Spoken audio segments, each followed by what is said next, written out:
دنیا کا انوکھا اور پراسرار جزیرہ جس کے رہنے والے موبائل انٹرنیٹ تو دور کی بات بلکہ بلب کی روشنی اور پنکھے کی ہوا سے بھی واقف نہیں۔ کیا آپ ایسی جگہ پر رہنے کا تصور کر سکتے ہیں کہ جہاں نہ بجلی ہو، نہ گیس ہو اور نہ ہی کوئی اور سہولت؟ ویسے بجلی، انٹرنیٹ، موبائل اور اے سی کے بغیر آپ کیسے رہیں گے؟ اب آپ سوچ رہے ہوں گے کہ بھلا اتنی ٹیکنالوجی کے دور میں بھی کوئی ایسی جگہ ہے یا علاقہ ہے جہاں ابھی بھی لوگ ان سہولتوں کے بغیر رہ رہے ہیں؟ تو سن لیں، جی ہاں، آج 21ویں صدی میں بھی دنیا میں ایک ایسی جگہ موجود ہے جہاں لوگ آج بھی ایسے رہتے ہیں جیسے ہزاروں سال پہلے رہتے تھے، یعنی پتھروں کے دور میں۔ ہاں، مجھے معلوم ہے کہ آپ کے ذہن میں کیا سوال آیا۔ آپ نے سوچا ہوگا کہ ایسا کیسے ممکن ہے کہ آج کے دور میں بھی لوگ پتھروں کے زمانے میں کیسے رہ سکتے ہیں؟ دراصل دنیا میں ایک ایسی جگہ موجود ہے جہاں کے رہنے والے لوگ آج بھی انٹرنیٹ کا استعمال نہیں کرتے، بلکہ حیرت کی بات تو یہ ہے کہ ان کو یہ تک نہیں معلوم کہ انٹرنیٹ کس شے کا نام ہے۔ ویسے انٹرنیٹ تو دور کی بات، وہ لوگ تو یہ بھی نہیں جانتے کہ انسان روشنی کے لیے بجلی کے بلب استعمال کرتا ہے اور ٹھنڈی ہوا کے لیے پنکھے اور اے سی کا۔ اور رہی بات سفر کی، تو وہ لوگ ابھی تک جہاز، ریل گاڑیاں، سڑکوں جیسی سہولیات سے بھی واقف نہیں ہیں، اور ان کی سواری آج بھی گھوڑا، گدھا اور خچر ہیں۔ یہاں تک کہ ان لوگوں کو آج کل کے نت نئے ڈیزائنز والے گھروں کے بارے میں بھی علم نہیں۔ اب آپ سوچ رہے ہوں گے کہ آخر یہ کون لوگ ہیں اور دنیا سے قطع تعلق ہو کر کیوں رہنا پسند کرتے ہیں؟ پھر ان کے گھر کیسے ہوتے ہوں گے؟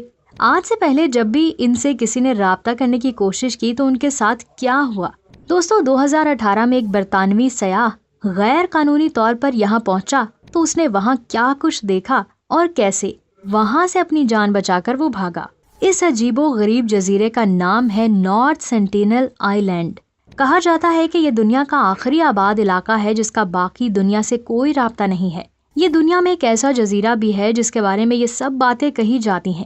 یہ جزیرہ بھارت کی سمندری حدود کے اندر بحر بنگال میں انڈیمان اور نیکوبار میں واقع ہے۔ یہ جزائر تاج برطانیہ کے پاس تھے جو تقسیم ہند کے وقت بھارت کو منتقل ہو گئے۔ انڈیمان جزائر کی وجہ شہرت کالا پانی کی قید ہے۔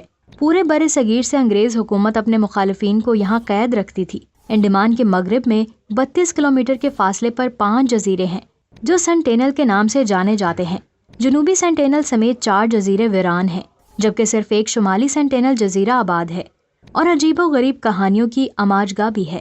یہ جزیرے فاصلے کے حساب سے انڈیا کے شہروں کی بنسبت جنوب مشرقی ایشیائی ممالک جیسے کہ میانمار اور انڈونیشیا کے زیادہ قریب ہے۔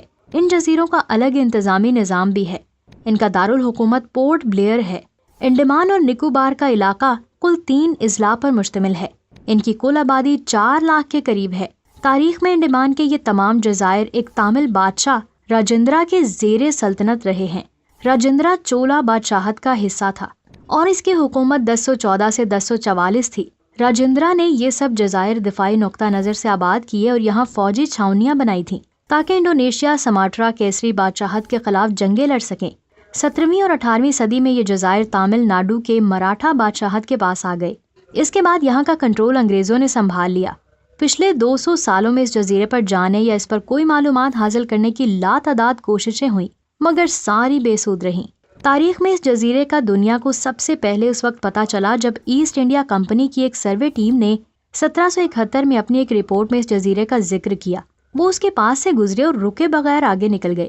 انہوں نے اسے افسانوی جزیرہ قرار دیا تھا۔ 1867 میں انڈیمان سے کچھ لوگ فرار ہو گئے۔ انڈیمان کا انگریز افسر مقامی لوگوں کی مدد سے ان کی تلاش میں نارتھ سینٹینل جزیرے کی طرف جا نکلا۔ ابھی وہ ساحل سے کچھ دور ہی تھے کہ لمبے بالوں ننگ دھڑنگ قبائلیوں نے تیروں نیزے سے ان کی کشتی پر حملہ کر دیا۔ یہ قریب جائے بغیر ہی واپس آ گئے۔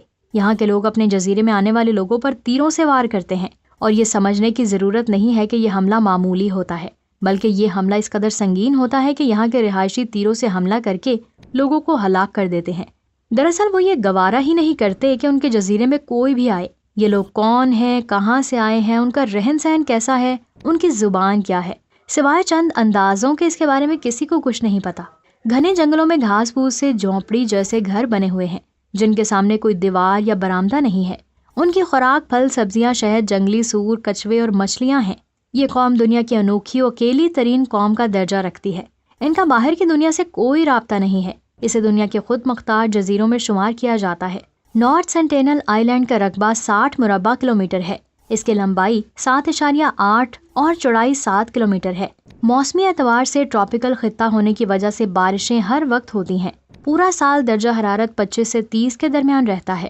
انڈمان میں رہنے والوں کو اونگ کہا جاتا ہے اور غالب امکان یہی ہے کہ سینٹینل میں اونگ قوم کا ہی کوئی قبیلہ رہتا ہوگا، جبکہ اونگ کے مطابق ہم ان کی زبان نہیں جانتے۔ یہ اب سینٹینلیز کہلائے جاتے ہیں۔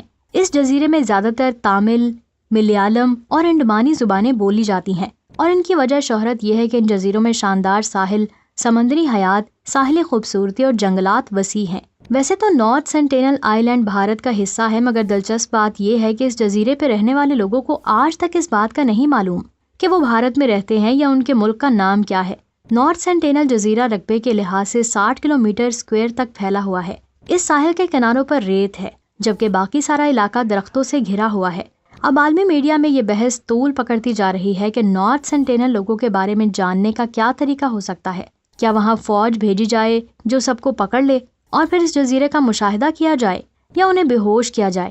مگر ان دونوں طریقوں میں تصادم کا خطرہ ہے جس سے جان بھی جا سکتی ہے اور یہ زیادتی بھی ہوگی۔ بہترین حل جو اب تک سامنے آیا ہے وہ یہی ہے کہ وہاں ایک ڈرون بھیجا جائے جو مخصوص بلندی پر رہتے ہوئے ان کی عکس بندی کرے، جس سے ان کے رہن سہن کا طریقہ معلوم ہو، اور ڈرون میں طاقتور اسپیکر بھی ہوں جو وہاں کے لوگوں کی آوازیں ریکارڈ کر سکے۔ لیکن اس پر بھی تحفظات ہیں کہ جب وہ خود دنیا سے رابطہ نہیں رکھنا چاہتے تو ان کی جاسوسی کرنے کے بجائے انہیں ان کے حال پر چھوڑ دیا جائے۔ مستقبل میں شاید وہ خود رابطہ کرنا چاہیں یا بیرونی دنیا کو خوش آمدید کہیں۔ دوستوں، آپ کو ویڈیو اگر پسند آئی ہو تو اسے لائک کریں اور چینل کو سبسکرائب کر کے ساتھ ہی بیل آئیکن کو ضرور دبا دیں۔ اپنا بہت سارا خیال رکھیں۔ اللہ حافظ۔